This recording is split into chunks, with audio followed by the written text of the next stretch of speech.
Fala pessoal, beleza? Esse eu acredito que é o nosso nono podcast e é com imenso prazer que a gente está recebendo aqui o professor Reginaldo Nogueira, diretor sênior do IBMEC, como instituição, né? Não só de São Paulo, mas de todo o IBMEC.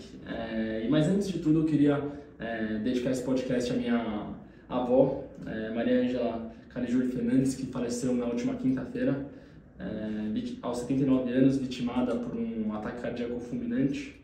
A única palavra que eu posso descrever ela é um brilho eterno, e por isso a gente resolveu fazer uma homenagem. Eu não sei se a câmera consegue pegar, mas eu deixei os livros dela, que ela me deu de presente, o maior presente da minha vida, que eu acho que eu nunca vou esquecer e não trocaria por nada nesse mundo, aqui em cima da nossa mesa, para alegrar a nossa conversa, que era uma pessoa tão alegre, e vai ser um grande prazer participar dessa conversa. E desde já, professor, muito obrigado. É um grande prazer estar te recebendo aqui. Bom, obrigado aí pelo convite, fico feliz aqui, sinto muito aí pela sua avó, mas dá para ver aí que ela realmente era uma educadora. Estou vendo ali os livros clássicos da literatura ali, ó, e pô, eu acho que pelo menos fica essa lembrança e esse legado. Mas vamos lá, professor. A primeira coisa que eu queria te perguntar é sobre a sua carreira, né? Sobre a sua carreira acadêmica, porque dei uma fuçadinha já vi que tem coisa muito legal de PhD. Só para o pessoal entender, quando a gente fala de PhD, é uma junção entre mestrado e doutorado, né? Que lá fora é assim, aqui no Brasil a gente divide a pós-graduação acadêmica em mestrado e doutorado. Mencionei isso, mas quero uma visão geral da sua carreira, da sua vida, de quem você é. Cara, eu sou de Minas, né? Então dá para ver pelo sotaque. Fiz faculdade em Belo Horizonte, Qual curso? Eu fiz administração de empresas. Legal. Depois eu fiz um mestrado em economia. Durante a faculdade, esse é um ponto que acontece muito com quem faz administração às vezes, né? Eu comecei a administração, eu curti a administração, gostei do curso, mas eu gostava particularmente de finanças dentro do curso de administração. Mas aí durante a faculdade eu fui monitor, eu ajudava o pessoal, dava monitoria, eu dava até aula particular, tá? Se precisar aí de gente para dar aula particular, mercados financeiros, contabilidade financeira, eu dava aula particular dessas disciplinas, e eu era monitor na faculdade. E aí depois, e aí eu curtia pra caramba isso. Então, quando foi chegando ali próximo do final do curso, até muito estimulado por professores, falei assim, vou fazer um mestrado e tal. Num primeiro momento, a minha ideia era fazer um mestrado em administração na área de finanças. Eu acabei fazendo... É raro, hein? Porque geralmente o pessoal vai muito mais o pessoal de economia, né? O pessoal vai fazer mestrado de economia. Então, aí eu fiz o mestrado e acabei fazendo, né? Então, fiz mestrado de administração, voltado ali mais para essa área. E aí comecei a dar aula, enquanto eu estava fazendo o mestrado. Isso é em Minas? Isso em Minas ainda lá em Belo Horizonte. Depois disso, eu também estimulado por professores e amigos na época, falei assim, cara, fazer um doutorado, só que aí eu falei, pô, mas agora eu queria fazer em economia. E foi aí que eu fui para a Inglaterra. E aí fiquei 4 anos na Inglaterra, fiz doutorado, aí sim, em economia. Aí foi bem diferente para mim, porque aí eu tive que fazer o ciclo todo de novo. Mas lá não é PhD, né? Isso, lá era o... Lá é doutorado ou doutorado? Tipo assim, não, eu fiz o PhD mesmo em 4 anos. Então, no primeiro ano, eu fiz as disciplinas básicas todas de novo. Então, fiz econometria, micro, macro. Então, fiz o princípio, e depois depois eu fiz lá minha tese. Minha área, eu gostava de finanças e tal, então disso eu entrei muito, acabei entrando para política monetária. Nossa, que legal. Então, onde eu fiz mais a macro, e ali na minha tese. E aí, pronto, terminei o doutorado e voltei para o Brasil. Quando eu voltei ao Brasil, aí, resumindo a história, em pouco tempo que eu estava aqui no Brasil, voltei, comecei a dar aula de novo, voltei para Belo Horizonte. Em pouco tempo eu entrei como professor no IBMEC. Isso foi em 2009. Eu voltei para o Brasil em 2008 Fiquei fora de 2004 a 2008. 2008 eu voltei para o Brasil. Aí... Uma pergunta, você mesmo estudando fora, você sabia que você queria voltar para o Brasil ou você pensava em trilhar uma carreira fora? Não, eu sempre quis voltar para o Brasil. Assim, os 4 anos que eu passei na Inglaterra foram sensacionais, assim, curti bastante. Mas eu nunca tive a pretensão, a vontade mesmo, de que aquilo fosse permanente, sabe? E a ideia de que aquilo não era permanente até me ajudava quando eu estava lá muito deprimente no inverno, chovendo e tudo. E um doutorado é uma coisa muito difícil, o pessoal não entende, né? Quando a gente fala de economia, é uma coisa muito forte, né? É o que os professores deles aqui falam. Existe uma postura dos departamentos de economia no mundo inteiro de serem duros, né? Muito mais que outros cursos, por exemplo. Que é basicamente, né, que é aquela discussão, o que é o curso de economia no mundo inteiro? Pô, ele é teoria econômica, uma base quantitativa pesada e estatística aplicada. Então ele é basicamente isso, né? Então ele é um curso intenso para te envolver ali muito. E assim, mas enfim, eu fiquei por ali e curti bastante durante esse período. Aí eu dei aulas, inclusive, enquanto eu estava lá, né? Comecei a dar aula na faculdade, eles sempre contratam, né, alunos do doutorado para dar aula para calouros. Então eu dava aula no primeiro semestre para alunos de introdução à economia. É basicamente o mesmo curso que a gente dá, né, aqui. Era um curso de introdução de micro e macro, seguia ali livro-texto e tal, então dava esse curso ali. Vai ser sensacional. Exatamente. E aí, aí voltei para o Brasil, comecei a dar aula no IBMEC, então estava dando aula em Belo Horizonte, entrei para o IBMEC como professor. O IBMEC de Belo Horizonte. E aí comecei a dar aula lá, economia do setor público, que é basicamente microaplicada. Então fala de externalidades, fala sobre tributação, comecei a dar aula, essa foi a minha primeira que é uma matéria que hoje disciplina no IBMEC.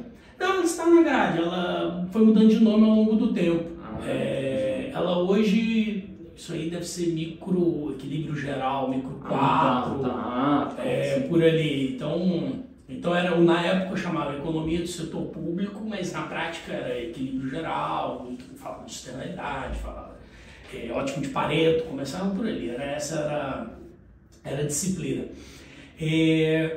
6 meses depois eu fui convidado para ser coordenador do curso e fiquei, isso foi já em final de 2009. Então eu virei coordenador de curso em Belo Horizonte. Fui coordenador de curso lá por um tempo. Qual o curso era economia? Não, aí eu fui coordenador do curso de Relações Internacionais. Eu cheguei a ver. Porque aí a ideia era, a gente estava reformulando o curso, a ideia do IBMEC era, vamos fazer um curso voltar no curso de Relações Internacionais, fortalecer a parte de economia internacional, fortalecer bem a parte de comércio exterior e tal. Então eu entrei no curso, a gente mexeu na grade toda. Então acho que o pessoal já começou a ser. Mas não era um curso incipiente, era um curso que já existia no IBMEC de BH. Estava começando naquele momento. Mas houve uma reestruturação. Aí a gente fez uma reestruturação que hoje é basicamente... Aí a partir daí a gente fez até outras, mas é mais ou menos a ideia que segue hoje. Toda hora que as matérias de economia entram, começa a virar um salseiro, assim, né? Então as coisas começam a ficar mais internacionais, as matérias. Hoje é um curso difícil, a gente tem matérias como estatística, né? Micro, até direito privado, né? Que não é economia, mas... Na época a gente acrescentou lá finanças internacionais, que era exatamente o que era a minha área mesmo, a gente começou a estudar, contrato de câmbio, juro futuro, juro, sei lá, então assim, opções. Então assim, a gente fez uma mudança pesada. Então eu fui coordenador do curso por um bom tempo. Depois eu fui convidado lá a ser coordenador geral da graduação. Então, com todos os cursos de graduação, né? Basicamente tomar conta ali da faculdade. E aí, eventualmente nesse meio tempo, o IBMEC voltou para São Paulo. Eu acho que é algo que a gente pode falar depois. E aí eu fui convidado para vir para São Paulo nessa reabertura do IBMEC, já como diretor do IBMEC São Paulo, já em 2018. Mas aí você, então, nessa época, você migrou do coordenador da graduação do IBMEC de BH para coordenador da graduação do IBMEC de São Paulo? no primeiro momento, de coordenador de um curso de graduação de BH para coordenador geral da graduação de BH, tomava conta de todos os cursos, com os coordenadores e tal, dos demais cursos, então, desde as engenharias até, então, basicamente olhando o acadêmico todo, mas aí depois eu virei diretor-geral do IBMEC São Paulo. Entendi. E aí sim, aí comigo tinha já um coordenador geral da graduação, os outros coordenadores de curso, mas aí passa a envolver outras coisas, né? Isso no começo de 18? Isso no começo de 18. Então você está comandando o IBMEC de São Paulo desde desde a primeira turma que... Mas você ainda é dos outros IBMECs. Aí o que acontece? Fiquei aqui desde isso, 2018, como diretor do IBMEC São Paulo, até começo desse ano. Aí no começo desse ano eu me tornei diretor nacional dos IBMEC. Então hoje a Carla Gonçalves é a diretora do IBMEC São Paulo. A Carla ela era a coordenadora geral da graduação do IBMEC São Paulo. Então ela tinha a posição aqui que eu tinha lá em BH na época que eu estava lá. Ela hoje é a diretora do IBMEC São Paulo e eu sou diretor nacional. Então é basicamente uma posição na qual a gente tem que garantir padronização, a gente garantir...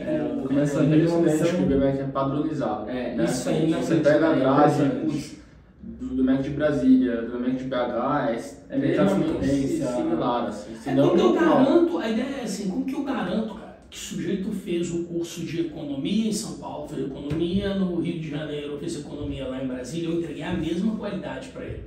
Mesmo perfil de curso, mesma preocupação com o mercado, ele aprendeu coisas parecidas, ele teve professores de nível semelhante, essa que é a preocupação, né? Estabelecer uma barra, fala assim, todo mundo tem que estar, todo mundo pular esse nível aqui no mínimo, né?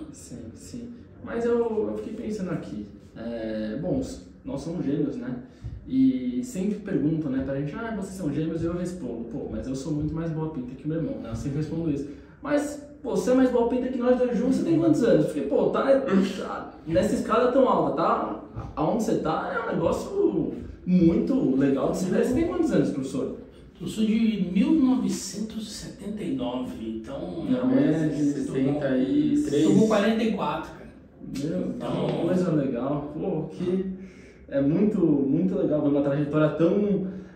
Óbvio que não é rápida, né? Mas comparado com outras pessoas é uma coisa muito... Mas sabe que passa rápido, sabe? Quando você começa a olhar para trás assim, né? Sim. Parece que era poucos dias que eu estava lá na Inglaterra e... Sim, e é o que eu sempre falo pra ele, né? Quando você batalha muito, eu sempre falo pro menor, quando você batalha muito, o sucesso, ele vem naturalmente depois das batalhas. Então as coisas vão acontecendo e você vai surfando na onda. Você sente como se você estivesse surfando numa onda, né? Você batalha e vai conquistando as coisas e vai vendo as coisas passando. O pessoal fala, quanto mais eu trabalho, mais sorte eu dou, né? Isso que o pessoal fala. E a gente consegue ver isso, claro, na sua vida, porque você foi subindo aos poucos, mas a gente vê muito com o IBMEC mesmo, né? A gente vê muito essa questão de, sabe, você ir crescendo cada vez mais e com que muitos chamaram de sorte, mas que não é sorte, né? Mas com o IBMEC, assim, é impressionante. Imagina, a gente chegou aqui, primeiro semestre de 2018, na época eram administração, economia e direito, né? Isso no retorno do IBMEC para São Paulo. Hoje aqui na Paulista já são esses 3 cursos e mais relações internacionais, a gente já está falando aqui na Paulista de quase 1.800 alunos. Aí a gente já abriu o segundo campus, na Faria Lima, então já tem mais cursos, agora engenharias, então é um processo de crescimento, né, natural ali a partir desse trabalho, né. Mas é muito curioso, assim, e muita gente ficou se perguntando, nossa, mas por que o IBMEC resolveu expandir para a Faria Lima, né? De onde você acha que surgiu essa... Antes da gente entrar nessa história, eu queria que a gente faça um pouquinho da história do IBMEC mesmo, para a gente chegar lá. Tá bom. Conta pra gente, professor, como foi o início do IBMEC, assim, porque muitas... se quiser pode voltar lá. Vamos lá no passado, antes de eu nascer. Mas vamos voltar para os cariocas, vamos lá, né? Vamos voltar para os cariocas? Então, eu falei que eu sou de 1979, 9 anos antes de eu nascer, né? Então, em 1970, o IBMEC ele surgiu, e aí como Instituto Brasileiro de Mercado de Capitais, né? Então, ele era o Instituto de Mercado de Capitais. nasceu na Bolsa de Valores do Rio de Janeiro. Então ele era um instituto ligado à Boverge. Na época, lá nos anos 70, duas coisas, né? A gente tinha as bolsas regionais. A gente tinha aqui em São Paulo, tinha a Bovespa, né, que era a Bolsa de Valores de São Paulo, tinha a Boverge, que era a Bolsa de Valores do Rio de Janeiro, tinha a Bovimesb, era a Bolsa de Valores de Minas, Espírito Santo e Brasília, tinha uma outra no Sul, que eu não lembro o nome. Então, assim, tinha as bolsas regionais. A Boverge, na época a Bolsa do Rio, criou esse instituto. Por que ela criou esse instituto? 1970 era o auge do milagre. Era aquela época, né? Ganhamos ganhamos tri, e a economia brasileira crescia 10, 12% ao ano em média, né? Nesse período ali, né, que vai de 67 até final dos anos 70. E aí apareceu um negócio no Brasil que não existia, que era mercado de capitais. E o próprio mercado financeiro começou a crescer, então a Bolsa falou, bom, vamos criar um instituto para a gente começar a treinar o pessoal que vai trabalhar na Bolsa de Valores. E a ideia até que no começo era muito assim, treinar o pessoal que vai estar lá no pregão, que na época era o pregão Viva Voz. Então ali começou o IBMEC, né? Dentro ali da Bolsa. Depois disso foi criado o primeiro MBA, Finanças. Então isso Começou com o IBMEC, com uma pós-graduação do IBMEC Rio. Então criou o MBA Executivo em Finanças. Foi o primeiro MBA do Brasil. E isso lá... O primeiro MBA do Brasil? Do Brasil. Lá em 1980. Não, foi o primeiro MBA Finanças do Brasil. O primeiro MBA... Não fazia ideia. Isso lá em meados dos anos 80. E a partir daí, o IBMEC começou a ir para as outras cidades que tinham bolsa, né? Bolsa de Valores. Então ele veio para o IBMEC aqui em São Paulo, foi para o IBMEC em Belo Horizonte, foi para o IBMEC lá em Brasília. Então sempre ali aproveitando as sedes da Bolsa, né? Eventualmente o IBMEC depois, a Bolsa vendeu o IBMEC, ele se tornou uma escola mesmo, deixou de ser um instituto de estudo de mercado de capitais e virou uma marca, né? Hoje chama IBMEC. Apesar de que eu recebo ainda um monte de e-mail e convite falando assim, o diretor do Instituto Brasileiro de Mercado de Capitais e tal, não é mais. É IBMEC. Mas então ele começou por ali e a partir daí começou com a graduação, isso já nos anos... com o final, anos 90 para os anos 2000, e aí começou a aparecer primeiro no Rio de Janeiro, depois veio o mestrado, depois São Paulo com graduação, aí mestrado aqui, depois graduação em Belo Horizonte, começou a expandir por ali. Mas começou com o curso de economia ou economia e administração? Economia e administração. Os dois juntos? Os dois juntos, começou por ali. No começo já era um ciclo básico, nos 4 primeiros semestres, igual é hoje, nos 3, desculpa? Cara, eu vou te ser honesto que eu não lembro, não sei te dizer como é que era lá o primeira... Eu acho que era, tá? Sim, já começou com o ciclo básico de administração e economia. Porque desde o começo a gente vê uma visão muito integrada entre a ADM e a economia, né? Esse talvez é o principal diferencial, assim, né? Da questão do curso de ADM estar colado no de economia, né? Porque você vai criando uma versão muito mais polivalente da administração, né? Você acaba... Acho que isso reforça várias coisas, isso ajuda várias coisas. Primeiro que você dá uma base quantitativa mais forte lá para a administração, ao mesmo tempo em que você dá uma visão para o curso de economia mais de negócios. Você consegue resolver, né, uma boa solução para os dois casos. Sim. E o curso de administração ele acaba tendo uma visão de microeconomia, principalmente, muito maior, que ajuda depois a entender estratégia de negócios. Né? Sim, então, claro. acho que essa conjunção ajuda muito. Eu na semana passada, nós estudamos em um colégio, que você não é de São Paulo, né? Mas tem um colégio que se chama Colégio Santa América, um colégio bem... Muito... Agora eu conheço todos os colégios. Sim, claro. E nós somos formados no Colégio Santa América, né? Nós nos formamos lá e eu fui convidado para dar uma palestra do tema que eu quisesse lá, na Semana das Profissões, e eu escolhi falar de um tema que era qual o melhor curso para empreender. E eu citei 7 capacidades, né? Que se eu for falar 7, a gente vai ficar 3 horas, mas uma delas era a visão econômica e eu usei a grade do IBMEC como base para a gente comparar. Eu comparei o curso de administração, de economia, de engenharia e de direito.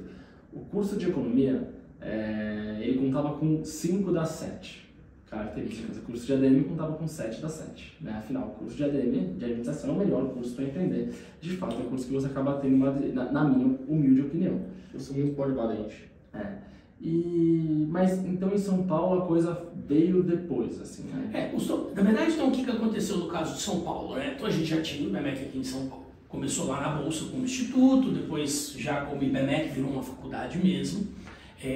Então você já tinha a faculdade IBMEC em São Paulo, no Rio de Janeiro, lá em Belo Horizonte, todas com graduação, funcionando normalmente. A gente tinha o mestrado no Rio de Janeiro, mestrado aqui em São Paulo e tudo mais. O que aconteceu é que aí o IBMEC lá atrás, quando a Bolsa depois vendeu o IBMEC, ele foi comprado ali, quem estava ali na administração direta do IBMEC, era o Cláudio Haddad e o Paulo Guedes, né? O Cláudio Haddad, que é presidente do INSPER, e Paulo Guedes, que era ministro da Economia até recentemente, né? Onde que a gente está falando, né? Então, eles tiveram uma separação de sociedade, depois teve uma saída do Paulo Guedes da sociedade. Nessa separação... Isso, uma saída do IBMEC. Isso, na saída do IBMEC. Então o Paulo Guedes saiu do IBMEC, deixou de participar do IBMEC. Durante essa saída na separação da sociedade, o Cláudio Haddad, na época, né, separou o IBMEC São Paulo do restante dos IBMEC. Então a gente tinha IBMEC São Paulo, Rio, Belo Horizonte e Brasília. Virou como se fosse um cabo totalmente independente ali do IBMEC, só com o mesmo nome. Ele separou o IBMEC de São Paulo do restante dos IBMEC e teve um período de separação, né, que o nome IBMEC São Paulo continuou sendo usado, mas havia ali uma separação, como se disse ali, do IBMEC de São Paulo do restante. Quando foi em 2012, o IBMEC São Paulo passou a se chamar INSPER, né, já completamente separado. E aí havia uma cláusula de não competição, no qual o IBMEC não poderia voltar para a cidade de São Paulo até, se não me falha a memória, maio de 2017. Sim. Então foram 5 anos, mais ou menos, em que o nome IBMEC não poderia aparecer na cidade de São Paulo. Tinha até um raio de X quilômetros da cidade de São Paulo, que incluía algumas cidades próximas a São Paulo. Quando foi se aproximando do final dessa cláusula, e nesse meio tempo, é claro que o IBMEC continuou existindo. Então ele tinha... E aí, nesse meio tempo, no Rio de Janeiro, a gente abriu o segundo campus, né? Inicialmente o IBMEC estava no centro, aí a gente abriu o segundo campus na Barra da Tijuca. O IBMEC mudou de campus para um maior em Belo Horizonte, a gente ajustou, né? Mudou em Belo Horizonte, ele foi seguindo a vida dele, separado do IBMEC São Paulo. Mas com saudade de São Paulo, né? Falando, putz, quando é que a gente vai... E aí, mas já sabendo, ó, ele eventualmente vai acabar a cláusula de não competição e a gente vai voltar. Nós vamos voltar. E aí a gente já era o plano. Então a gente voltou, terminada a cláusula de não competição, a gente voltou já para o prédio aqui na Alameda Santos. Então a gente já veio para cá, com o vestibular em 2017, primeiras turmas começando em 2018. Então é uma retomada da história que a gente vinha ali com esse interregno ali, um período em que a gente ficou afastado ali nessa mudança societária. E uma pergunta, como que foi essa questão dessa transição, no sentido que existiu a estrutura IBMEC, que tornou-se INSPER, e criou-se uma nova estrutura para formar o que é hoje o IBMEC? Como que funciona essa dinâmica? Tudo que era o IBMEC São Paulo na época se tornou o INSPER, na cidade de São Paulo. Ou seja, para os nossos telespectadores, o IBMEC basicamente... São Paulo, né? O IBMEC São Paulo foi a maior influência, né, para o INSPER. O INSPER é o antigo IBMEC São Paulo, no caso. Tanto quando a gente voltou, então a gente começou do zero. A gente encontrou um novo prédio, fez uma reforma, contratou novos professores, ajustou a estrutura e aí a gente seguiu a história. Só que aí com o aprendizado, a gente tinha lá os 50 anos de história já que a gente tinha, mas o aprendizado desse período todo. Então eu brinco que assim, é uma escola velha numa casa nova. É basicamente isso que... Sim. É uma questão de lastro, né? Porque assim, quando vocês voltaram, o caminho do sucesso já tinha sido percorrido, né? Então, por mais que muitos alunos pensassem, nossa, mas o que é? Novo, tá abrindo agora, mas não é bem isso. Não é bem isso. É um retorno, na verdade, é mais... No caso específico de São Paulo, né? Acho que foi uma história de um retorno após aí um período em que a gente ficou fora. O que acabou acontecendo durante esse período é que muita gente, imagina que a gente ficou 5 anos fora, imagina que quando a gente foi fazer ali, quando o IBMEC saiu em 2012, e quando ele volta em 2017, o pessoal que está fazendo ali vestibular em 2017 estava no 7º ano do ensino fundamental, quando o IBMEC saiu. Então tem ali um período quando a gente... Nós fomos para ser a primeira turma do IBMEC, né? Porque nós fomos fazer outras faculdades, mas era para ser a primeira turma. de cursinho. Então era assim, então teve ali um longo período em que o pessoal no ensino médio não conhecia tanto, porém os pais sempre conheceram. E o mercado sempre conheceu, até porque o IBMEC continuava funcionando normalmente no resto do país, né? Não é que ele ficou desacordado por 5 anos, ele ficou evoluindo, crescendo. Qual você acha que foi a maior dificuldade nesse retorno para o IBMEC? Acho que nesse primeiro momento, acho que quando você vai conversar com toda essa primeira geração, que ficou por um bom tempo, que já escutou às vezes o nome IBMEC, mas não tinha um contato ali direto de ter um amigo que estudava lá, ou do IBMEC visitar o colégio lá, o Santa América, ou o Dante, ou o que seja. Então, acho que esse foi a maior dificuldade ali no começo. Só que, ao mesmo tempo, tinha uma facilidade. O pai desse aluno, né, do ensino médio, ele sempre conheceu o IBMEC. Então, por outro lado, tinha ali já ouvi falar desse nome, quem é mesmo? Aí, quando comentava com o pai falava assim, não, mas eu conheço o IBMEC. Essa escola, ela é conhecida, ela existe, ela estava aqui. E aí gerava um pouco de curiosidade. Essa historinha que eu contei aqui agora, eu já contei várias vezes, né? Muitas pessoas perguntam, mas por que o IBMEC saiu? Por que vocês demoraram para voltar? Tem uma história, né? De por que a gente ficou fora tanto tempo. Não é à toa, né? Não era, exato. Sim, mas é o que eu falo, já voltou botando para quebrar, assim, com um prédio maravilhoso. Eu sempre falo pro meu irmão, a primeira vez que eu entrei no IBMEC, a primeira vez, e eu senti o cheiro do IBMEC. Eu olhei e falei assim, esse lugar é tudo feito com o mínimo esmero, né? Então, assim, sempre falo para os nossos alunos, né? Você não faz ideia quanto uma lousa custa caro, você não faz ideia quanto uma boa cadeira custa caro. E você olha lá, é tudo isso só vendo o exterior, né? Isso que a gente não tá pegando corpo docente, até a gente tá falando de estrutura. Exato. Né? Que é a cereja do bolo. Né? Se a cereja do bolo já é muito bem feita, imagine o que é basilar. Né? Que é a questão dos professores, da grade, etc. Né? E foi assim, até você comentando, né? Eu me lembro lá em 2017, quando a gente estava lá fazendo o processo de seleção dos primeiros professores, né? E aí quando a gente abriu o processo seletivo, é absurdo o número de professores que se inscreveram. Então a gente foi fazer a seleção, conversar com todo mundo, entrevistar aquele monte de gente. Foi um processo bem interessante, assim, né, de fazer esse relançamento da escola. Mas eu vou te falar, eu acho que para o curso de administração, acho que o professor mais que eu ouvi falar que é o professor mais casca-grossa se chama... o Igor Itaneda aqui de São Paulo, o cara mais penhum do Rio de Janeiro se chama Thiago Saião. Esse aí é o casca grossa, viu? E ele lá no Rio, aqui o Igor Itaneda são os... Acho que cada cidade tem lá o seu Igor e o seu Tadeiro. Ficam parecidos, né? É engraçado que a gente vê assim, principalmente em economia, você vê professores localizados ali que fazem uma espécie de estrago, né, que os alunos vão mal. Desenvolvimento socioeconômico, a gente sabe que tem uma professora que ela puxa bastante, curso de economia, né? É um negócio mais localizado, mas você pega o Igor e o Taneda, eles dão várias matérias, eles dão cálculo 1, 2, PO, tô dando cálculo agora, e tudo que eles dão, o pessoal, eles têm uma dificuldade. Mas é interessante isso que eu tô falando, que é assim, né, são professores muito difíceis, com taxa de reprovação alta, e ao mesmo tempo, muito queridos e super, assim, você vê que são não só bem avaliados, mas você vê que efetivamente queridos, você vê o contato, o carinho dos alunos com eles. Eu acho que é isso que faz a... São amados e temidos. Mas eu acho que é isso. Eu costumo brincar, porque assim, né, igual eu dou aula, contando aí, dou aula desde 2008, e antes disso, né, desde o mestrado, dava aula em 2004, 2003 e tal. Primeira coisa do professor, ainda mais quando você vai ver disciplinas mais técnicas. Então você vai lá dar uma... É aí que o caldo engrossa mesmo. Você vai dar um mercado de capitais, mercado financeiro, finanças internacionais e tal. A coisa mais difícil, cara, é que precisa gostar de aluno, sabe?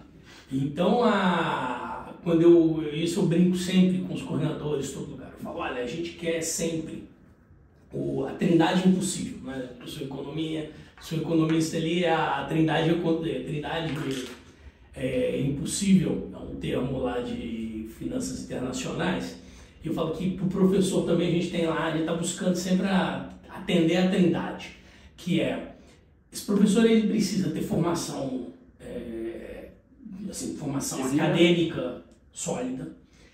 Ele precisa ter experiência de mercado para ter o que contar de aplicação, fazer aquela coisa fazer sentido na cabeça do aluno. Mas a terceira coisa que é fundamental ele precisa gostar de aluno, cara. Ele precisa gostar de estar em sala de aula. E você nota quando o cara gosta. É muito nítido. É um brilho no olhar, é impressionante. Por exemplo, eu continuo dando aula, agora eu só dou aula mas eu dou aula na pós. A turma da graduação é muito intensa para estar lá no período inteiro. E aí a pós a gente consegue dar num período mais curto, né? Dentro de um módulo ali, em 2 meses eu termino uma disciplina. E, cara, é um negócio impressionante na hora que você entra, você tá cansado, passou 1 milhão de reuniões, você tá de pé desde, sei lá, 6 horas da manhã. Aí durante a tarde você pensa assim, nossa, vou entrar numa sala de aula 7 horas da noite, vou até 10h30. Então vou fazer isso mesmo? Cara, na hora que você entra na sala e começa a dar aula, e troca uma ideia, conversa com um, conversa com outro, de repente aquilo dá uma energia. Tem um estado de flow, né? Que você nem tá pensando muito. Você fala, cara, meu lugar é aqui. Então a primeira coisa que você precisa garantir todo professor tem que sentir assim, né? Essa é uma grande missão que temos aqui também. Com certeza vocês também têm, né? Porque afinal trabalhamos todos com educação. E é um negócio muito difícil, né? Principalmente num país que a educação em geral é subdesenvolvida, né? Então você pega os Estados Unidos, outro nível de educação em geral, sobretudo a educação pública, né?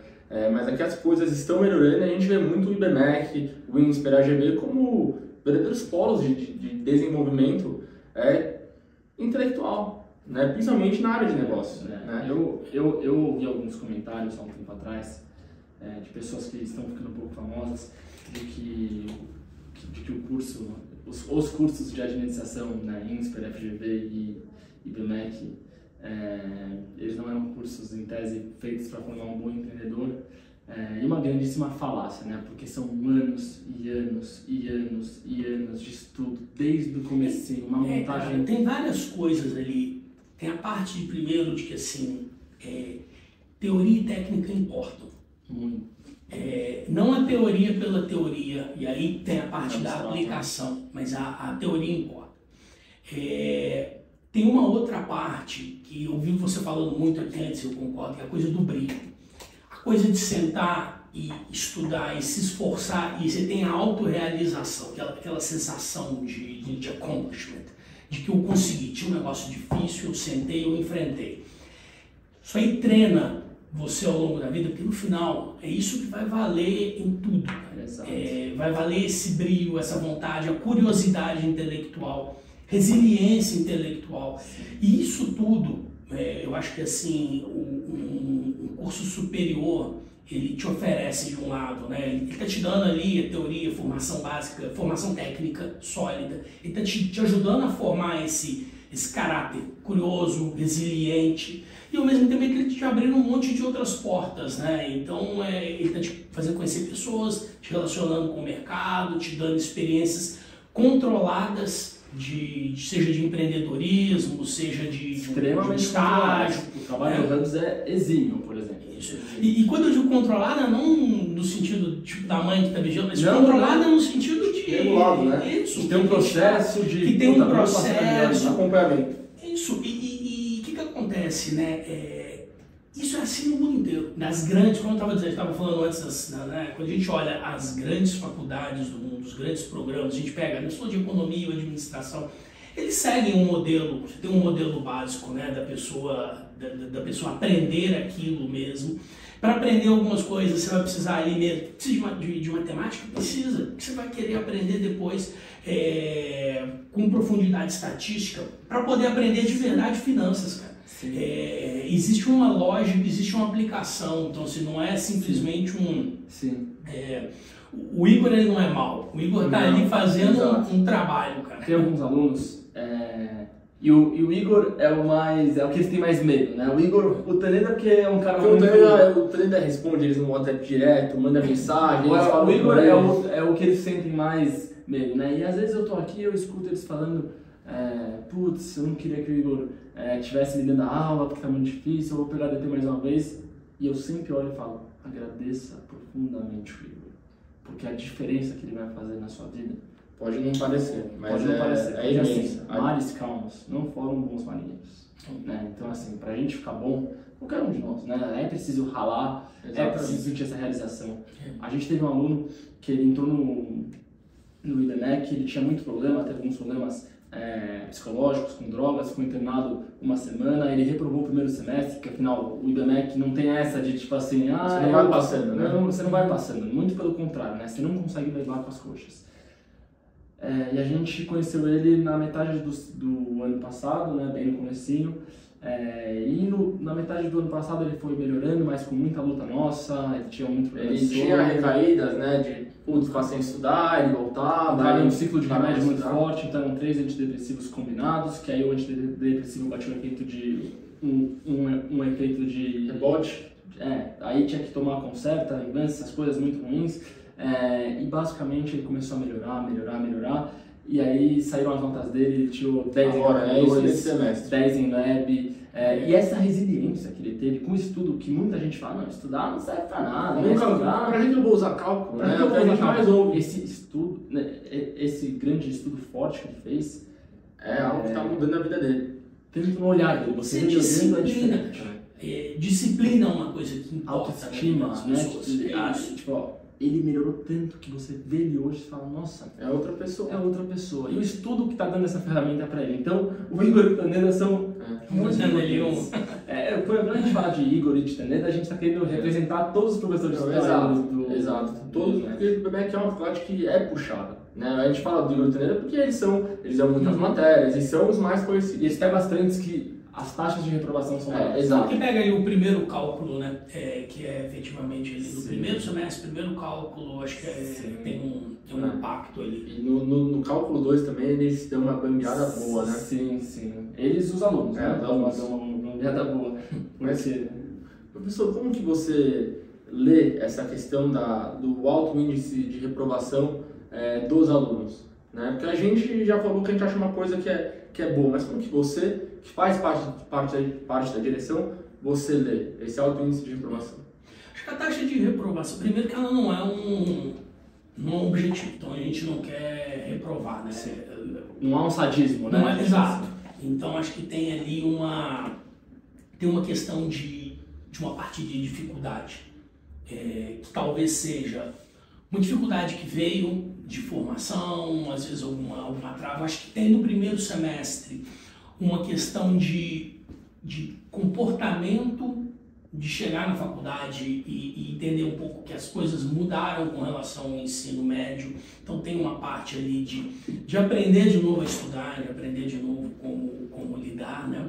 E tem uma outra parte que a gente faz constantemente dentro da faculdade, que a gente mesmo olhar pra gente, o que a gente poderia estar fazendo diferente aqui agora? Eu não quero simplesmente passar, mas eu quero... Cara, vai ser uma aula de reforço, vai ser uma aula extra. Vai ser então, por exemplo, a gente tem lá agora, a gente tem o setor casa, né, que é coordenadoria e apoio de suporte ao aluno. Então tem lá psicólogas e pedagogas para ajudar o aluno a se preparar, como que ele organiza o horário de estudo dele, né, e como se preparar. E ao mesmo tempo tem uma parte de treinamento e de avaliação para o professor. A gente fala, bom, então vamos estudar melhor. Tem alguma coisa diferente que a gente pode fazer na disciplina ou no tipo de avaliação? Como que a gente pode trabalhar? Acho que é uma ponta, acho que tem várias pontas envolvidas nisso, né? Isso não se resolve facilmente. Então, tipo assim, eu não vou simplesmente chegar, vamos criar cotas de aprovação, nem cotas de reprovação, a gente não vai fazer isso. A gente não vai reduzir a dificuldade das provas. A gente pode avaliar se uma disciplina, se a gente pode diluir o conteúdo em uma disciplina em duas disciplinas. Perfeito. Se a gente pode suavizar o processo de aprendizagem para dar mais tempo para absorção. Então acho que tem coisas que a gente vai fazendo. Eu acho que pós-pandemia isso se tornou pior. Então acho que a gente teve aí um longo período durante a pandemia que afetou nossos alunos de outras faculdades e alunos do ensino médio. Sim. E aí tem um processo de reaprender um pouquinho a estudar, a fazer provas, e aí um pouco até da base que precisa ser retomada, né? Foi um negócio muito... A pandemia, ela acabou dilacerando muitos alunos, assim, no sentido acadêmico da coisa, né? Então, muitos alunos não sabiam sequer, já estavam nas faculdades e não sabem sequer somar fração. Assim, sabe? Uma coisa, tipo, muito triste, mas... Foi uma surpresa, de repente. Sim, exatamente. A gente fez, acho que todo mundo... Foi um período que acabou sendo mais dilatado do que a gente imaginava, muito mais longo do que se imaginava, mas no primeiro momento, assim, acho que o ajuste foi... E eu acredito isso profundamente, acho que todo mundo tentou fazer o melhor possível dentro das condições que eram... Sim, mas principalmente o IBMEC, porque eu me lembro muito bem que em 2021.2 o IBMEC já estava voltando com as atividades híbridas, os alunos estavam vindo, foi o primeiro. Ninguém estava fazendo isso, ninguém estava fazendo isso. Isso é importante, demorou mais, eu sou aluno da FGV e demorou mais. Demorou muito, o INSPER também, o IBMEC foi o primeiro a, de fato, querer que os alunos... Das faculdades de negócio. Sim, das faculdades de negócio. A gente tentou... Dentro do possível, né? Dentro do que era possível, a gente tentou o quanto antes fazer pelo menos um retorno, uma interação ali. Eu acho que interação é muito importante. É muito importante. E é muito diferente, acho que a gente desviou do assunto aqui, mas é muito diferente o que foram os primeiros 6 meses das aulas híbridas do que foram os últimos 6 meses. Os primeiros 6 meses havia ali acho que era uma economia de guerra. O país inteiro, as pessoas todas realmente dedicadas, falando, vamos fazer o melhor. À medida que o tempo foi passando, todo mundo foi se cansando, e aí a gente começa a ver as aulas que de repente cada vez menos alunos ligavam a câmera e coisas do tipo. Então foi um processo de deterioração. É curioso que assim, a gente foi aprendendo mais sobre, melhorando o sistema, melhorando a avaliação, melhorando um monte de coisa. Porém, em termos de dinâmica e esforço individual, os primeiros 6 meses, nos quais a gente não sabia nada, foram os melhores. Mais produtivos, né, para os alunos. Porque ali estava todo mundo, acho que era uma sensação efetiva de que estava todo mundo no mesmo barco. Depois a gente foi melhorando o processo de avaliação, o processo de aula, sistema disso, sistema daquilo, mas ao mesmo tempo as pessoas foram ficando mais cansadas e a coisa foi ficando cada vez mais... E criou-se uma sensação até de injustiça, né? Porque a gente olhava e falava assim, nossa, mas... por que outros serviços voltam, né, e faculdades não? Foi algo injusto, assim, eu, pelo menos na minha leitura é isso, né? Não acho que os 2 anos tinham que ter ficado. Eu também não acho. Você vê, as escolas voltaram, mas não, a faculdade não é importante, os alunos de economia não são importantes? São muito importantes. Eu acho que a gente seguimos todas as leis, as recomendações, tudo que era possível ali, o governo de São Paulo fez de tudo para segurar as universidades, fez de tudo. Bom, e agora... Posso só fazer uma pergunta que a gente, falando dessa questão da reprovação, e que a gente ouve muito, e a gente gostaria que você primeiro esclarecesse, né? A gente ouve muitas pessoas falando sobre jubilamento no IBMEC, né? Que eles falam que o aluno tem o curso tem 4 anos, né? Administração. E aí, 1 mês e meia a duração do curso, para fazer a integralização do curso. Tá, ele tem então... São 8 semestres, ele tem mais 6 anos. Ele tem 12 semestres para se formar. 12 semestres para se formar. Ele é jubilado. Isso. E aí, se ele for jubilado, por exemplo, ele consegue prestar o processo seletivo de novo? Ele teria que fazer um novo vestibular e ter uma nova entrada como novo aluno. Mas com as matérias já... Ele conseguiria fazer uma equivalência? Aí teria que ver o prazo, porque a gente não volta completamente no período inteiro para equivalência. Então, uma parte provavelmente sim, outra não, e a gente já teria que ver caso a caso das disciplinas. Mas tem um problema maior. A grade das disciplinas pode ter mudado. Então, ele pode ter um currículo novo. Então, ele vai entrar no novo currículo, porque é como se fosse um novo aluno.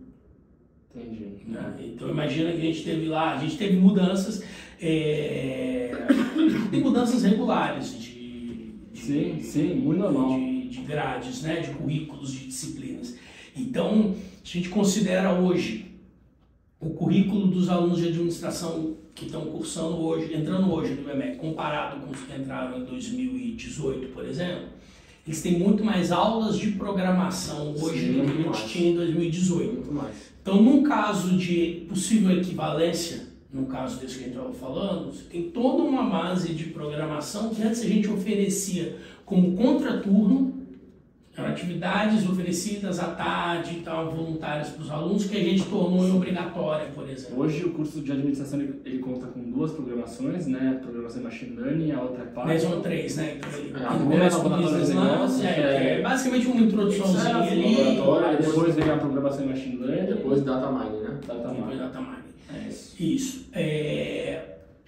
Além, é claro, considerando que como ele tem as estatísticas e as próprias disciplinas de marketing acabam entrando e tal. Agora, em economia, que obviamente ele tem muito mais, porque nas econometrias todas ele continua tendo programação ali, né? Sim. O curso de economia, quando eu tento explicar que acaba puxando mais. Mas eu acho que assim, a gente tem oferecido contraturno de programação, laboratório de negócios, Excel, programa, assim, para, na verdade, todos os cursos, por exemplo, direito, relações internacionais. Eu realmente acho que é algo que todo mundo precisa fazer, né? Agora, no caso específico de economia, né, quando a gente olha, eu falo, alguém acha que o cara vai para o mercado financeiro sem saber o básico de R, Python, não tem condições, né? E agora justamente com a nova ferramenta, o ChatGPT, né? E aí eu queria justamente saber também a sua opinião nesse novo dilema aí que nós, da educação, vamos enfrentar, né? Principalmente com relação a trabalhos em grupos, né? Como você acha que é o caminho ideal para a gente lidar com o ChatGPT no âmbito da graduação? Eu acho que é muito cedo ainda a gente ter essa resposta. Claro, é muito cedo, mas a gente vê que tem pessoas que já estão falando, vamos usar no processo seletivo, né? Tem gente que está mais com medo, assim, mais com medo. Eu até usei bastante nas últimas semanas, até para a gente poder... Primeira coisa é separar o que ele foi feito para ser e o que ele não é. Ele não é uma fonte de pesquisa. Então faça um teste. Se você entrar lá no ChatGPT e escrever assim, ChatGPT, faça para mim uma lista das 10 maiores economias do planeta. Aí ele vai te oferecer uma lista. Aí você vai bater o olho e vai procurar, às vezes, as fontes, os números que ele coloca lá não tão corretos, ou ele pode ter alguma diferença. Aí você pode, às vezes ele está certo, você escreve lá, mas na verdade está errado, aí ele vai lá e troca. Porque na verdade ele não foi feito para ser isso, né? Agora, ele é extraordinário para manter diálogo e para produção de textos que façam sentido e que a gente consiga ali... Ele na verdade... ele consegue escolher muito bem qual é a próxima palavra que ele vai dizer. É isso que ele consegue fazer. Para isso que ele foi feito. Então, você imagina que você tem ali um algoritmo que está fazendo uma combinação, 1 bilhão de combinações para decidir qual é a próxima palavra que vem depois de cada frase. Então, a gente precisa saber exatamente assim, o que dá para fazer e o que não dá para fazer. Eu acredito que ao longo do tempo ele vai alterar muito a maneira como a gente faz trabalhos e atividades em geral. Produção básica de texto sem que não tenha ali um envolvimento da sua experiência pessoal, uma aplicação de um caso prático, mais individual, ele vai conseguir fazer e é difícil que seja capturado. Então ele vai... O que ele muda para mim é a maneira como a escola vai lidar com processos de avaliação, principalmente de trabalhos, né? De coisas que são produzidas ali em casa e produção de texto. Um TCC, por exemplo, muda completamente a maneira como a gente está falando disso, né? Em cursos que tenham TCC. Mas eu acho que assim, eu não vejo como algo, um inimigo nesse sentido. Acho que tem riscos, tem coisas para a gente poder aprender, mas acho que tem muita coisa para a gente poder aplicar para dentro de sala de aula, entendeu? A maximização da produção em si, né, pode ser muito legal, assim, a gente produzindo mais. É basicamente a visão como um aliado, em muitos casos, mas às vezes como um sutil inimigo, assim, em outros casos, como por exemplo na questão dos trabalhos, que valem nota, né, etc. Eu acho que cabe o bom senso dos alunos também, né, cabe o bom senso... Eu acho que, de novo, vai depender de novo do trabalho que você aplicou e do que você, e de quem está corrigindo e como que o processo todo de avaliação está sendo conduzido, né. Recentemente teve lá um caso de uma aluna nos Estados Unidos que tinha ganhado um prêmio de melhor redação da escola. Depois ela foi acusada que a redação dela tinha sido produzida por ChatGPT, aí pela qualidade da avaliação, e aí depois foi estudar, chamaram alguns professores, eles leram e falaram, não, a gente conhece ela, foi ela que escreveu. E eu acho que, por exemplo, falando no caso de um TCC e um trabalho desse, isso vai demandar mais do professor envolvimento direto na produção. Cara, me conta aqui o que você escreveu nesse parágrafo. O que exatamente você está querendo dizer aqui? Não é simplesmente receber um arquivo PDF pronto e falar, tá bom, isso aqui foi você quem fez, né? Então, o ChatGPT vai gerar mais trabalho para o professor, ser humano. Mas para um bom professor não vai mudar nada, né? Não vai, exato. Não vai mudar nada, né? Para um bom orientador, para um cara engajado, que a gente vê muito no IBMEC, por exemplo, em outros lugares. Eu sou um cara muito sincero, eu sou formado em Direito pela PUC, na PUC, coisa que falta muita gente assim, sabe, querendo... Eu tive um orientador, por exemplo, que ele não respondia e-mail, assim, não respondia e-mail porque ele achava que você deveria vir falar com ele presencialmente, porque a presença dele era um pouco superior à sua, assim. Então, esse tipo de educador não vai dar mais certo. Porque senão vai ficar... Sim, esse tipo de educador não vai dar mais certo, porque o mundo vai exigir com que você seja mais prestativo, você queira de fato ver se ele fez a coisa, e é bom por um lado. Exatamente, a gente está aqui acho que deve ser 8h30, né, falando aqui com você, né, não foi algo difícil pra gente fazer em termos de, sabe, a gente chamou no Instagram, você com a sua boa vontade quis vir aqui, tocar esse papo, e sabe, é justamente pessoas que querem fazer a educação evoluir. Né? Essa interação, né, cara, eu acho que é isso que... E eu acho que, assim, trazer tecnologia para dentro de sala de aula, trazer assim, uma visão mais digital para o processo de ensino é fundamental, cara. Ela é importante. Porque o mundo anda assim. Isso implica muito em a gente olhar bem para o professor, escolher bem o professor, e ter um processo de treinar o professor e ajudar o professor no processo, né? Você está falando do professor de direito. O professor de direito não conhece programação, ele não conhece de inteligência artificial, mas se ele tiver a cabeça aberta e boa vontade, a escola pode ajudar. Então, a escola pode ter um papel ali em treinamento constante do professor. Acho que depende da boa vontade de todo mundo, obviamente dos alunos também. Eles têm um papel grande ali de escola e professor junto para destravar essa situação, né? Sim. E a gente queria também te perguntar sobre... Bom, eu dei até um título para esse assunto, que a gente está gostando muito de falar sobre isso com as pessoas. Né? A evolução em São Paulo. Sobre o novo polo de tecnologia do IBMEC em São Paulo. O que acontece? Foi exatamente, eu acho, um pouco nessa direção. A história até é assim, né? Quando a gente veio para cá, começou com um campus aqui na Santos, né? E aí a gente criou hubs e a gente começou a ter as startups dos alunos. E aí, junto com as startups ali, muito conversando com as demandas, pessoal, a gente viu cada vez mais uma demanda de gente que fosse da área de tecnologia. E aí a gente trouxe para dentro, né, a Laboratória, que é uma ONG, não sei se vocês conhecem, que tem lá dentro Já ouvi falar. do Hubs. A Laboratória tem um trabalho incrível, ela é uma ONG internacional, a sede dela é do Peru, e aí ela tem ela fica aqui dentro de uma sala dentro do Hubs, o que ela faz é ensinar programação para mulheres carentes. mas não é programação básica, ela forma desenvolvedoras. Então é um negócio que muda a vida de muita gente. Forma desenvolvedoras. Mas ela vai ter um programa de 1 ano, ela pega uma mulher carente que não sabe absolutamente nada, em 1 ano ela entrega um desenvolvedor, faz um hackathon, a gente chama as empresas e consegue colocar essas mulheres no mercado de trabalho, trabalhando em um lugar. E aí também conversando com elas, a gente sentindo essa mudança e esse avanço, a gente falou, pô, faz sentido. Né? Quando a gente olha para o IBMEC, tem coisas, a gente nunca vai entrar para a área da saúde. Não faz sentido para o IBMEC, né? Mas dentro da área de negócios, a parte de tecnologia, computação, a própria engenharia da produção, então isso tudo fazia sentido para a gente, né? Obviamente não aqui no prédio da Santos, porque aqui não teria nem espaço para isso, né? Mas eu vou te falar uma coisa, professor. Eu me lembro muito bem do dia que eu estava aqui em julho. Era férias, né? Então aqui estava muito vazio e tal. Aí eu abri meu Instagram e eu vi um vídeo de um prédio bonito, assim, um novo campus.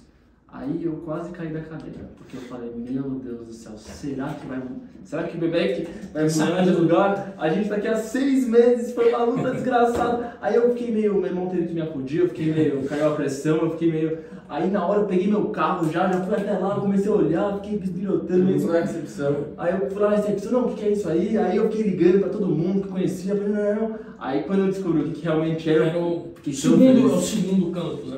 Porque a ideia foi essa, quando a gente falou, bom, vamos seguir para essa área, então para todas as áreas de tecnologia, basicamente, né, no caso a gente queria, que é o que a gente abriu, engenharia de produção, engenharia da computação, né? Engenharias e a ciência de dados e ciências de dados e inteligência artificial. A gente começou a procurar uma área, foi 1 ano de busca, na verdade. Eu cheguei a visitar, acho que 7 prédios, em diversas regiões, né? A gente fez um mapeamento da cidade, olhando várias coisas, mas ali claramente fazia sentido por vários motivos, né? Então tem proximidade com o mercado financeiro, que está próximo da gente, no mercado de trabalho, parece um pouco com essa questão própria da Paulista aqui, para fonte de estágio, trabalho e tal. Mas é uma área que já vem atraindo mais startups e mais empresas de tecnologia, então, para a gente faz completo sentido. Então foi aí que a gente foi para o novo prédio, né, que fica ali fica na Sumidouro. Fica 89, próximo do... 89, não é? 89, Sumidouro 89. Ele fica próximo ao metrô Faria Lima. Faria Lima. Fica poucos metros do lado da Faria Lima. Aqui é a Consolação. Na verdade é a mesma linha. Então o Igor, inclusive, pega o metrô aqui e vai lá tocar o terror na Faria Lima. Ele tá gostando da vida, hoje eu vou. Ele toca o terror de manhã aqui, pega o metrô e toca o terror de tarde. Que legal. E aí aí foi aí que a gente foi para lá. E aí junto com isso, esse processo, então, assim, além disso, né, a gente tomou a decisão de levar para lá novas turmas de administração e economia. A gente não tinha vagas mais, né, não tem vagas na Paulista para administração e economia, então a gente completou todas, né, a gente completa todas as vagas aqui, então a gente tem possibilidade do curso lá também. E aí a gente dividiu assim, entre na Paulista ficou administração, economia, direito e relações internacionais. Lá, outras turmas de administração e economia, um pouco menores, as engenharias, sim, com menos vagas do que aqui, né? Então a ideia também, na verdade, não era que a gente queria dobrar o número de vagas. Um dia difícil, viu? E aí o que a gente decidiu depois, até no tecido de mercado e conversando, é que aí a gente decidiu acrescentar arquitetura. Foi muito bacana. Isso está sendo único. Histórico, único. Porque o que acontece? Quando você começa a conversar com o pessoal do mercado, do mercado imobiliário, das construtoras e dos escritórios de arquitetura, você vê que claramente tem um espaço para alguém que vai fazer arquitetura com viés de trabalhar depois, seja como incorporador, seja num escritório mesmo de arquitetura, né? Alguém que está ali voltado para trabalhar direto no negócio, né? E não uma visão mais idealista da arquitetura, mas uma visão prática de quem quer tocar o dia a dia da construção da cidade. E aí é isso que a gente mas o curso de arquitetura, ele, em tese, ele não começou, ele começa agora. Ele está começando agora, então ele foi... Mas agora, nesse mês? Agora em agosto. Tá. Então ele está começando agora. Por enquanto a gente já começou... Quantas vagas? São 30 vagas. Nossa, que legal. 30 vagas. Vai ser uma sala. A ideia são pequenas turmas. Nossa, e como que vai ser a grade, assim, numa visão geral, assim, né? Vai ser uma grade... É que eu e você, nós não somos, eu acho que nós três aqui não somos os maiores especialistas em arquitetura, né? Sim, mas... Então, para começar, a gente trouxe eu trouxe um arquiteto de escritório para trabalhar conosco, para montar uma grade que ela fosse basicamente contando uma história. Então ela vai contando uma história sobre um lote, o que é esse lote dentro da cidade, o custo desse lote, como que eu posso trabalhar, as leis que aplico. Depois disso, como que esse lote se torna uma casa, uma pequena construção. Depois, como ele se torna, esse lote se torna depois eu tenho ali um prédio, uma construção maior, até quando ele se torna um grande empreendimento, seja um hospital, seja um hotel, que seja, né? Então é basicamente isso que ele está te contando, ele vai contando ali ao longo desses 5 anos do curso. Entendi. E, professor, eu queria te fazer um pedido, né? Nós tivemos exemplos muito bons em casa, né? E meu avô, ele é engenheiro, ele tem 82 anos, ele é um engenheiro formado pela USP de São Carlos, né? Ele trabalhou em muitas empresas, ele adora arquitetura e engenharia. E seria um grande prazer levar ele lá para conhecer. Então, vamos? Sim, seria um grandíssimo prazer para ele conhecer, porque ele vai ficar muito feliz na hora que ele olhar e falar, nossa, mas uma escola de negócios vai ter agora um curso de arquitetura? Porque o curso de arquitetura ele sempre foi muito idealizado como a arquitetura. Pela arquitetura, né? A arquitetura pela... Eu acho que ele tem uma formação básica, ele precisa ser um curso de arquitetura, ele precisa contar de urbanismo, então você tem toda uma parte. E ele tem uma parte pesada de programação, de programação inclusive, né? E de softwares específicos para arquitetura. Já está bem louco, você tem o AutoCAD, né? Você tem BIM, você tem uma série de softwares que são usados. Então, assim, ele é um curso que ele avançou bastante na área de tecnologia, mas ao mesmo tempo ele tem esse formato. Você precisa entender, história da arte importa, história até a questão de estética, de conhecimento, isso tudo importa. Mas a maior preocupação nossa, que é o que é a preocupação em todo o curso, é o pé no chão, cara. É a questão de que, bom, isso aqui é um negócio, ele tem um fim, onde é que, né, você vai fazer a melhor coisa possível, você vai entregar o melhor produto, você vai olhar com qualidade, e é um negócio, e tudo bem com isso, não tem nada de errado por isso. Na verdade, isso é super importante, isso presta um valor para a sociedade inestimável. Exato, o Enes de Bella deve ser funcional, né? Exato. Sim, igual vários... Eu conheço uma menina, por exemplo, que ela cursa medicina, por exemplo, e ela está agora cursando uma outra faculdade, EAD, aqueles cursos profissionalizantes de 2 anos, de gestão financeira, por exemplo, para ela conseguir aprender a administrar os bens que ela quer ter quando ela ficar mais velha. Então, assim, eu tenho certeza absoluta que o curso de arquitetura do IBMEC você não vai precisar fazer a ideia que isso não acontece. Você não vai precisar fazer você vai estar numa escola de negócio, né? Você vai estar na arquitetura e a gente vai ter essa base de estética, mas você vai estar numa escola de negócio, né? Isso. E isso vale para o curso de engenharia de produção, né? Isso vale para o curso de computação, isso vale para todos, né? Produção, por exemplo, ele é um curso, no nosso caso, ele tem um contraturno muito forte de finanças, por exemplo. Porque a gente sabe que muita gente que está exatamente nessa área bem pesada de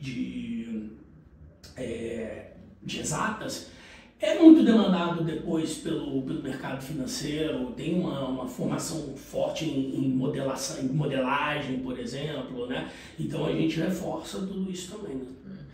E agora uma dúvida, professor. Como você vê a projeção do futuro do IBMEC de São Paulo, né? Para onde você acha que o IBMEC ele vai crescer nos próximos anos, aí, no médio prazo? Acho que o IBMEC em São Paulo agora, ele com esse novo campus. Eu acho que a gente tem aí essa trajetória das engenharias. Eu acho que engenharias e arquitetura, tecnologia, né, em geral, é para onde a gente está crescendo. A gente vai continuar muito envolvido com o mercado empresarial, com as empresas, trazendo as empresas para dentro de diferentes setores. A gente quer oferecer cada vez mais programas de pós-graduação, principalmente na área de tecnologia, então acho que esse é um trabalho. Então acho que assim, em São Paulo a gente está entrando agora nessa veia, né, da área de tecnologia ligada a negócios, e eu acho que esse que é o caminho hoje. Sim, rapaz, e tenho certeza que os resultados que serão colhidos serão maravilhosos, porque é um trabalho muito bem feito e há muito tempo já, né? Não é há um ano e meio, é há muito tempo já, bem antes do IBMEC voltar para São Paulo, né? Um trabalho bem feito é impossível que ele não colha bons resultados, né? Impossível, impossível. Eu acho que é isso, acho que a gente perguntou, é óbvio que eu e meu irmão, sinceramente, está sendo um momento muito especial, acho que a gente poderia ficar aqui uns 4 dias e meio, assim, perguntando tudo, porque tanta informação legal pra gente ouvir, tanta coisa, de coisas que estão no nosso dia a dia, né? Que eu ficaria aqui 4 dias, mas eu sei que não dá pra gente ficar 4 dias aqui, então eu vou encerrar esse podcast. Eu queria te agradecer, professor, foi um grandíssimo prazer, você não faz ideia do que nós nos sentimos honrados em tê-lo aqui. E contar um pouco da sua experiência, da sua vida, do IBMEC, que eu vejo no seu olho um brilho quando fala, porque eu acho que deve ser uma missão de vida, assim, um propósito, que eu também sinto aqui com a gente, e também com o IBMEC, porque eu fico feliz de ver a diferença que nós e o IBMEC fazemos na vida dos nossos alunos. A gente queria te dar os parabéns, porque assim, é um trabalho muito, muito excepcional, que você, que o IBMEC tem feito, você, claro, aqui a personalização, né, do que é o IBMEC, né, mas é muito bacana ver tudo que vocês conquistaram, tudo que vocês vão fazer ainda, pela educação não só dos nossos alunos, mas a educação como um todo, né, dentro do Brasil. Né? Um curso de arquitetura, por exemplo, numa escola de negócio, é algo lindo de se ver. Né? Eu te agradeço muito, fiquei super feliz aí com o convite. Para mim não custou nada atravessar a rua aqui, então foi um prazer aí, ter um papo legal com vocês. Parabéns aí pelo trabalho que vocês têm feito, né? E você está falando assim, dá para ver o esforço de vocês, o tanto que vocês levam aqui a sério. Você estava falando aí de quando eu entrei, que a primeira coisa que eu notei também foi, eu comentei o cheiro do... o cheirinho da excelência. Para todo mundo é o cheirinho da excelência. Então dá para ver aí o cuidado que vocês estão tocando aqui. Então meus parabéns aí e obrigado pelo convite. Muito obrigado, professor. Obrigado, professor. Obrigado, pessoal, por terem assistido. Se alguém tiver alguma dúvida, pode mandar. E é isso. Tchau, tchau, pessoal. Muito obrigado. Tchau, pessoal.